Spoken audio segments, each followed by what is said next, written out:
swallow tao. It's okay. Wala. 70 years old man.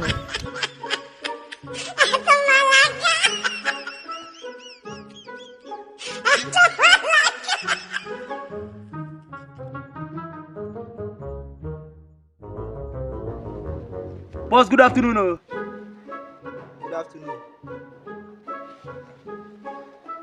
Boss, now they enjoy you. Thank you.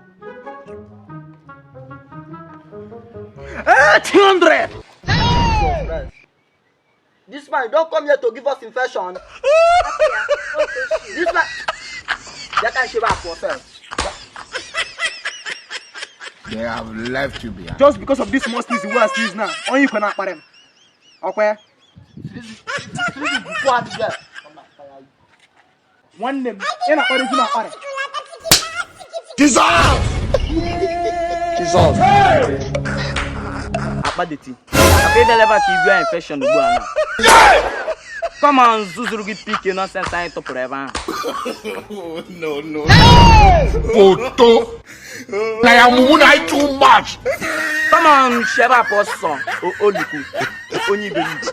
Come on, Padi Oson.